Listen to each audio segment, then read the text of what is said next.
Cada semana, millones de almas sinceras se reúnen bajo los techos de las iglesias, cantando, orando, llorando, creyendo que se acercan a Cristo.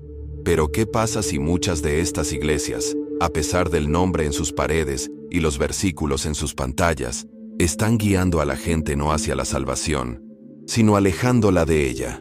¿Qué pasa si tras púlpitos pulidos y sermones apasionados se esconde un mensaje distorsionado, creado no por el espíritu de la verdad, sino por sistemas basados en el miedo, el control y el lucro? Si estás aquí, significa que te importa. Significa que la verdad aún te importa más que la comodidad. Así que no te limites a mirar, comprométete. Suscríbete a este canal. Activa la campana de notificaciones. Este no es un evangelio para sentirse bien. Es la confrontación cruda y sin filtros de la realidad. Porque el engaño no llama a la puerta. Entra por la puerta principal disfrazado de luz. Y en los próximos minutos, podrías darte cuenta de que lo que creías que era fe, era una falsificación. Entras en una iglesia con esperanza. Te sientas, cantas, escuchas. Cierras los ojos cuando la música sube de volumen. Quizá te seques una lágrima. En la superficie, se siente bien, incluso sagrado. Pero en el fondo, algo no te sienta bien. Hay una presión, una atracción silenciosa, no hacia la rendición, sino hacia el rendimiento. No te están alimentando, te están vendiendo. Y no puedes identificarlo con exactitud, pero lo que debería sentirse como libertad, sabe un poco a control. Cuando Jesús entró al templo y vio a los cambistas, no repartió folletos ni esperó a una reunión de comité. Volteó mesas. Con fuego santo en sus venas, dejó claro: la casa de Dios no es un mercado. Pero hoy, muchas iglesias han convertido la fe en una transacción. Siembra tu semilla, dicen, y Dios te bendecirá. Pero si las bendiciones no llegan, es tu culpa. No diste lo suficiente, no creíste lo suficiente, no te esforzaste lo suficiente. Es chantaje espiritual disfrazado de devoción. Lo llaman el evangelio de la prosperidad, pero no hay nada de prosperidad en familias rotas, cuentas bancarias vacías y espíritus destrozados. El altar se convierte en una caseta de peaje. Cada oración tiene un precio, y la gente, desesperada por sanación, esperanza y ayuda, sigue dando hasta desangrarse. Porque nadie quiere ser el de poca fe, nadie quiere admitir que no es digno del milagro. Así que dan, una y otra vez. La mentira es elegante en su crueldad. Si sufres, es tu culpa. Si no sanas, es tu falta de fe. Si tu hijo no se recuperó, debiste haber retenido tu ofrenda. Esa no es la voz de Dios. Es la voz de la manipulación envuelta en las Escrituras. Y lo peor de todo, hace creer a la gente que Dios está en venta, que su gracia se puede comprar, que la cruz no fue suficiente a menos que añadieras tu diezmo. Pero Efesios lo dice claramente: por gracia somos salvos, no por obras, no por donaciones, no por sembrar en la unción de alguien. Jesús nunca cobró por milagros, no les facturó a los ciegos antes de devolverles la vista. Dio libremente, amó profundamente y se entregó sin condiciones. Eso es gracia, eso es evangelio. Y cualquier mensaje que diga lo contrario es herejía. No es cruel ni extremista, simplemente la verdad bíblica. La gente abandona estas iglesias no solo en la ruina, sino destrozada. Se sienten rechazados por Dios, cuando en realidad fueron traicionados por los hombres. Su fe no solo se resquebraja, sino que se hace añicos. Pierden la confianza no solo en los pastores, sino en Jesús. Y esa es la mayor tragedia. Porque no fue Cristo quien les falló. Fue el sistema que se atrevió a hablar en su nombre mientras vendía algo completamente distinto. Pero no se queda ahí. Algunas iglesias van más allá de vender esperanza. Redefinen a Dios mismo. Reescriben su identidad, creando una versión que encaja con su teología. Y si no conoces las Escrituras, podrías creerles. Podrías seguir a un Dios que ni siquiera existe.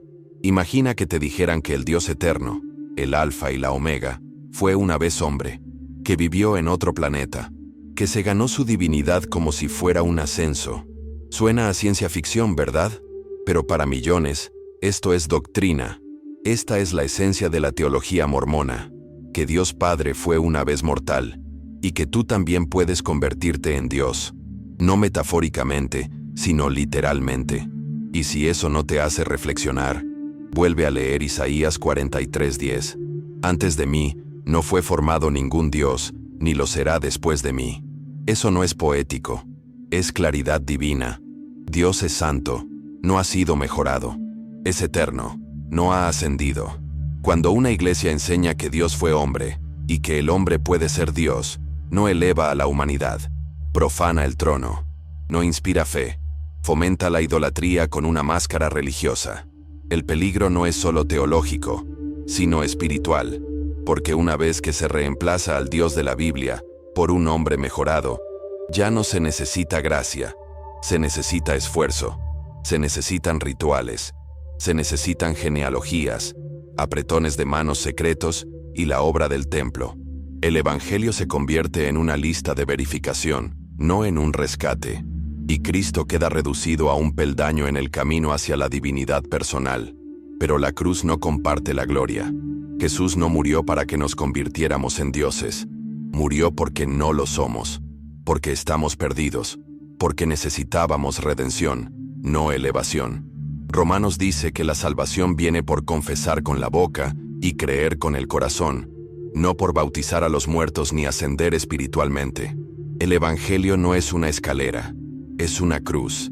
Ante una cruz te arrodillas, no subes. El mormonismo no es solo una variante diferente del cristianismo. Es una receta completamente distinta, una que añade nuevos libros, contradice verdades fundamentales y socava la suficiencia de las Escrituras. Gálatas 1:8 advierte claramente, aunque un ángel predique otro evangelio, sea anatema. Y sí, Joseph Smith afirmó haber recibido su evangelio de un ángel. Eso debería ser una señal de alerta, no una revelación. Y sin embargo, millones siguen con sinceridad, y esa sinceridad importa. Pero la sinceridad no puede salvarte si el objeto de tu fe es falso. No juzgamos los corazones, probamos el mensaje. Y cuando el mensaje reemplaza a Cristo con los logros humanos, tenemos todo el derecho y la responsabilidad de hablar. ¿Aún crees que no puede empeorar? Hoy en día hay iglesias que usan la Biblia, que la estudian, pero la reescriben cuando no se ajusta a su doctrina. Eso no es solo un error, sino una manipulación de la revelación divina. Llaman a las puertas con sonrisas refinadas. Te entregan folletos cuidadosamente diseñados y te llaman amigo. Pero tras la apariencia amigable de los testigos de Jehová, se esconde una doctrina que ataca la esencia misma del cristianismo. Enseñan que Jesús no es Dios, que es un ser creado, el arcángel Miguel en forma humana, un siervo, no un salvador. Un mensaje envuelto en reverencia, pero vacío de verdad. Si Jesús no es Dios, su sacrificio pierde su poder eterno. Si no es eterno, no puede ofrecer vida eterna. Si es solo una creación, no es el creador.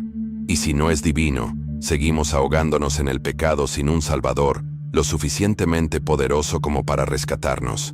Juan 1:1 no podría ser más claro. En el principio era el Verbo, y el Verbo era con Dios, y el Verbo era Dios. No solo lo malinterpretaron, sino que lo reescribieron. La traducción del Nuevo Mundo no es solo una versión diferente, sino una herramienta de distorsión. Versículos clave se alteran intencionalmente para apoyar su teología.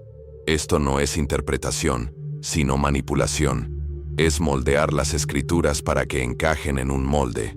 Y Apocalipsis 22 da una advertencia escalofriante a cualquiera que añada o quite algo de la palabra de Dios. Sin embargo, eso es exactamente lo que han hecho: eliminar quirúrgicamente la divinidad del corazón mismo del Evangelio. Y ese no es el final. Cuestiona la organización y te enfrentas al aislamiento. Si discrepas, pierdes a tu familia. Esto no es comunidad, es cautiverio emocional. Cristo acogió a los escépticos, comió con pecadores, restauró a los caídos, pero los testigos de Jehová silencian la disidencia, dividen hogares y usan el miedo como correa. Eso no es disciplina, eso es control. Incluso su promesa del cielo es limitada. Solo 144,000 dicen, reinarán con Cristo. ¿Y el resto? Recibirán la tierra. Eso no es lo que dijo Jesús. Dijo, en la casa de mi Padre hay muchas moradas. No una élite numerada, no una lista VIP celestial, sino un lugar para todo aquel que cree. La salvación no es acceso exclusivo para los doctrinalmente perfectos. Es gracia para los desesperados. Y luego viene la enseñanza más peligrosa de todas, que fuera de su organización no hay salvación, que Cristo no es el único mediador, ellos lo son, que a menos que pertenezcas a ellos, estás perdido. Pero la Escritura es inflexible. Hay un solo Dios y un solo mediador, Jesucristo. No hay iglesia, no hay cuerpo gobernante, no hay hombre, solo Él. La verdadera fe libera, sana, libera al cautivo. Si tu iglesia esclaviza tu conciencia, si te obliga a ganar lo que Cristo ya te dio, aléjate, porque donde está el Espíritu del Señor, hay libertad, y donde no hay libertad, no hay espíritu. Comienza con una melodía, un solo acorde, un escenario suavemente iluminado, una voz que vibra de pasión, y de repente, te conmueves, levantas las manos, sientes algo, y quizás por un instante, te sientes en el cielo. Pero no todos los escalofríos vienen de Dios, y no todos los servicios de adoración están arraigados en la verdad. Cuando el escenario se convierte en el altar, y la banda en el mensaje, es fácil olvidar que la cruz debe estar en el centro, no en el centro de atención. La iglesia Hillsong no solo construyó un ministerio, sino una marca, una identidad global con música, moda, equipos de iluminación y una producción que rivaliza con la de Hollywood. Pero en algún punto entre las máquinas de humo y los reels de Instagram se perdió algo sagrado.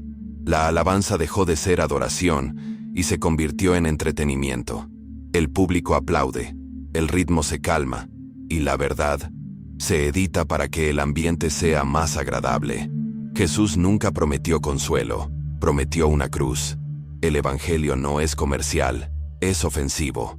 Confronta el pecado, expone el orgullo y exige rendición. Pero cuando las iglesias evitan la ofensa para mantenerse relevantes, eliminan el poder mismo del evangelio. Sustituyen la convicción por la motivación, el arrepentimiento por buenas vibras y la palabra por frases inspiradoras sobre el bienestar. Se siente bien, pero no transforma. Y aunque la letra mencione a Jesús y los sermones dispersen las escrituras, el mensaje se diluye, el evangelio se vuelve vago, el pecado rara vez se nombra, el infierno rara vez se menciona, la gracia se rebaja a positividad. Y pronto, lo que se predica no es el mensaje que revolucionó el mundo, sino el mensaje que lo mantiene aplaudiendo. Es cristianismo light, purificado para los apetitos modernos. Pero la verdad no es agradable. Pablo dijo que el mensaje de la cruz es locura para el mundo. Nada bonito, nada cómodo, nada refinado. Y sin embargo, es el poder de Dios para salvación. Cuando reemplazamos ese poder con popularidad, no solo perdemos ventaja, sino almas. Y por cada euforia emocional en esas noches de adoración, hay personas que se van vacías, sin cambios, sin la influencia del verdadero Jesús. Peor aún, Hillsong ha enfrentado oleadas de escándalos, abusos, excesos financieros, pecados ocultos a puerta cerrada. El escenario proclamaba humildad, pero tras bambalinas contaba una historia diferente. Líderes que predicaban altruismo vivían en mansiones. Sermones que exigían pureza ocultaban corrupción. La brecha entre el mensaje y la vida se convirtió en un cañón, y la gente lo notó. Se fueron desilusionados, no solo con la iglesia, sino con Dios. Porque cuando el rostro del cristianismo es una marca, y esa marca se quiebra, la gente asume que Cristo también se quebró. Pero Jesús no es un escenario, no es una imagen, no es una vibra. Es el Salvador crucificado que sangró en público, no actuó bajo luces. Y donde se olvida la cruz, la iglesia deja de ser iglesia. La adoración se convierte en teatro, la verdad en opinión, y la salvación en la letra de una canción. Ahora imagina que te dicen que el pecado no es real, que la enfermedad es solo una ilusión mental, que la muerte no existe. Solo crees que sí. A primera vista, Puede parecer profundo, iluminador, incluso espiritual, pero mira más de cerca y verás la aterradora vacuidad de esa creencia. La ciencia cristiana, a pesar de su nombre, tiene poco que ver con Cristo y mucho con la negación disfrazada de fe. Decir que el pecado es imaginario es decir que la cruz fue innecesaria. Afirmar que la enfermedad está en tu cabeza es burlarse del leproso que Jesús tocó, del ciego que sanó, de la mujer que sangró durante 12 años. Jesús no los reprendió por ser delirantes, los encontró en su dolor y los sanó en su sufrimiento. Dolor real, cuerpos reales, esperanza real. La ciencia cristiana enseña que reconocer el sufrimiento le da poder, que la única sanación verdadera es la comprensión espiritual. Pero Jesús nunca les dijo a los enfermos que pensaran diferente. Impuso las manos, lloró ante la tumba de Lázaro, gritó en agonía en la cruz. El Evangelio no se trata de escapar de la realidad, sino de redimirla. Eso es lo que lo hace santo. Y sin embargo, esta doctrina les dice a los padres que no lleven a sus hijos enfermos al médico. Les dice a los moribundos que rechacen la medicina. Les dice a los dolientes que su dolor es un error. Esto no es fe, es arrogancia espiritual. No libera, sino que manipula. Aísla a quienes sufren, dejándolos sufrir en silencio, porque admitir el dolor se considera debilidad. Pero la Biblia habla de otra manera. Pablo le dijo a Timoteo que tomara vino para el estómago, una recomendación médica práctica de un apóstol. La fe no es negar la enfermedad. La fe es sostener la mano de Dios en medio de ella. Jesús nunca llamó a la gente a fingir que sus heridas no existían. Él sangró con ellos. Por ellos.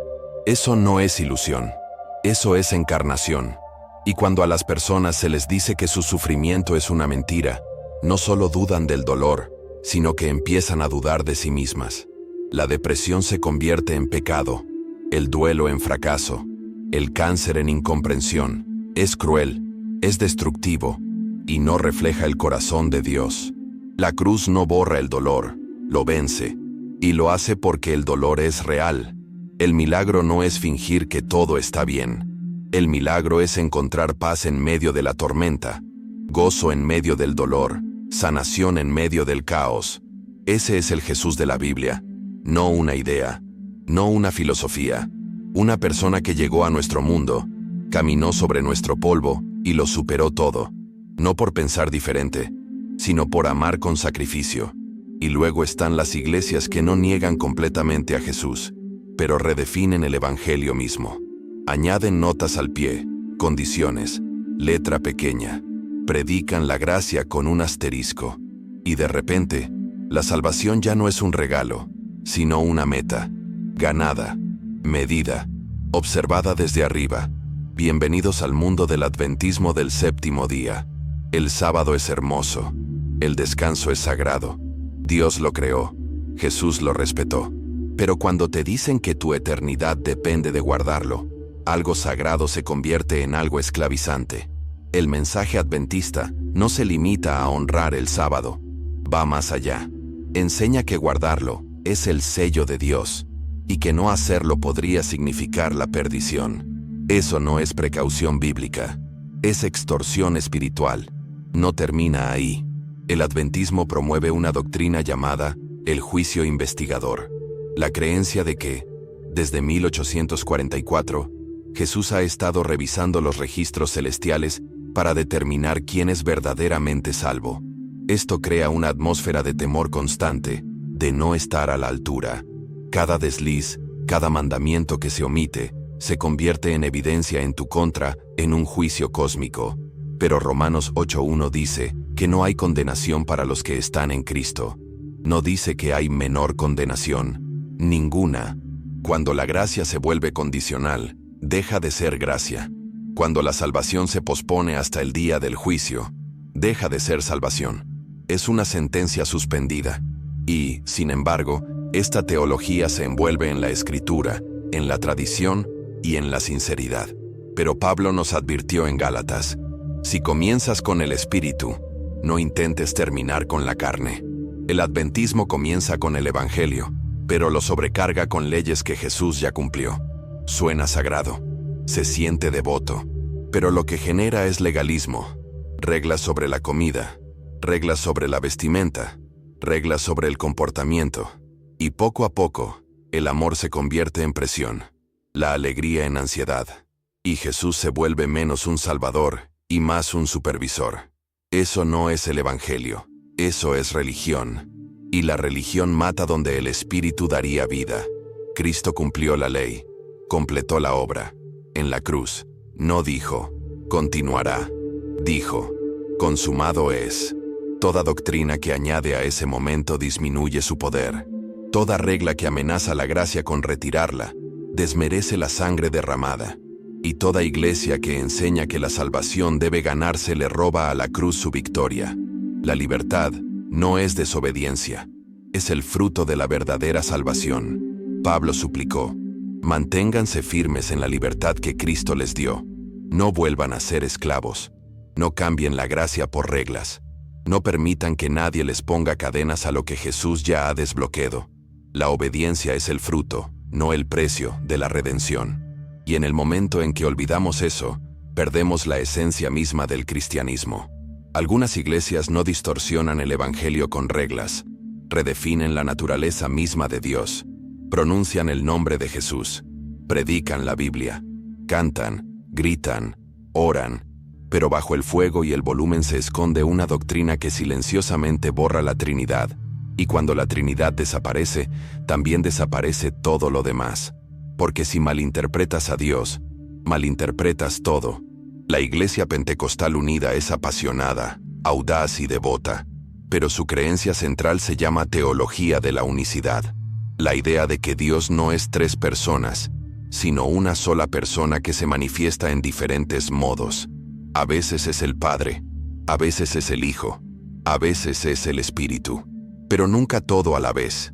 Para ellos, la Trinidad no es un misterio, sino un error, pero las Escrituras presentan una imagen diferente. En el bautismo de Jesús, los cielos se abren, el Espíritu desciende como una paloma, el Padre habla, el Hijo permanece en el agua. Los tres, simultáneamente, sin máscaras, sin manifestaciones, personas, un solo Dios en tres personas. Desde el Génesis hasta el Apocalipsis, la huella de la Trinidad está en todas partes. Si la niegas, no estás modificando la doctrina, estás predicando a otro Dios. Esta doctrina no solo afecta la teología, sino también la adoración. Si Jesús es el Padre, ¿a quién le oró en Getsemaní? Si el Espíritu es solo otra forma de Jesús, ¿quién intercede cuando no encontramos las palabras? El Evangelio requiere la voluntad del Padre, el sacrificio del Hijo y el poder del Espíritu. Sin los tres, la salvación se derrumba, la cruz se vuelve confusa, la oración se vuelve hueca, la fe se vuelve inestable. Pero el peligro es más profundo. Las iglesias unitarias a menudo exigen el bautismo solo en el nombre de Jesús, rechazando la fórmula trinitaria que Cristo mismo dio, bautizarlos en el nombre del Padre, y del Hijo, y del Espíritu Santo. Eso no fue una sugerencia, fue un mandato. Rechazarlo no es audacia, es desobediencia. Y cuando la doctrina conduce a la división, el aislamiento o el orgullo, debemos preguntarnos, ¿sigue siendo Cristo? Muchas comunidades de la unidad también caen en un legalismo extremo. A las mujeres se les dice que lleven el cabello de cierta manera. La ropa se convierte en un símbolo de rectitud. La salvación se vuelve una cuestión de apariencia. Y poco a poco, el fruto del Espíritu es reemplazado por reglas de la carne. La gracia se ahoga, el gozo se agota, y el nombre de Jesús se convierte en un estandarte de esclavitud. Pero Dios no es una fórmula. Él es Padre, Hijo y Espíritu, eterno, relacional y divino. Rechazar la Trinidad no simplifica a Dios, lo despoja de su gloria, disminuye la majestuosidad del Evangelio y deja a los creyentes buscando una versión de Jesús que no puede salvar, porque Él no representa la plenitud de Dios. La Iglesia no puede permitirse olvidarlo. ¿Qué hacemos entonces con todo esto? Acabamos de analizar 7 sistemas, 7 iglesias, 7 doctrinas que de diferentes maneras desmantelan el Evangelio. Algunos lo venden, otros lo distorsionan, algunos lo diluyen, algunos le añaden, algunos le restan. Pero en todos los casos, el resultado es el mismo. La gente obtiene religión en lugar de relaciones, presión en lugar de paz, control en lugar de Cristo. Pero esto no se trata de superioridad. No es una crítica espiritual. Es un llamado a despertar, un llamado a examinar, a probar el fruto, a abrir la Biblia y verlo por ti mismo. Porque la eternidad no se trata de a qué iglesia asistas, se trata de a quién sigues. Y si esa iglesia, por muy popular o apasionada que sea, te aleja de Jesús, aunque sea sutilmente, no es un santuario, es una trampa. Quizás hayas crecido en una de estas iglesias. Quizás hayas amado a los líderes que te enseñaron estas cosas. Quizás ahora mismo estés luchando con el peso de todas tus creencias. Y eso está bien. Dios no se enoja por tu confusión. No le temen a tus preguntas. Él es el Dios de la verdad. Te invita a buscar, a tocar, a descubrir. Y promete: quienes lo buscan con todo su corazón lo encontrarán. El objetivo no es burlarse. El objetivo no es destruir. El objetivo es rescatar. Porque millones de corazones sinceros caminan en la sombra, convencidos de estar en la luz, cantando a Jesús, pero sin conocerlo, leyendo una Biblia reescrita, adorando a un Dios renovado, dándolo todo, y aún sintiéndose vacíos. No porque su fe sea débil, sino porque sus cimientos están agrietados.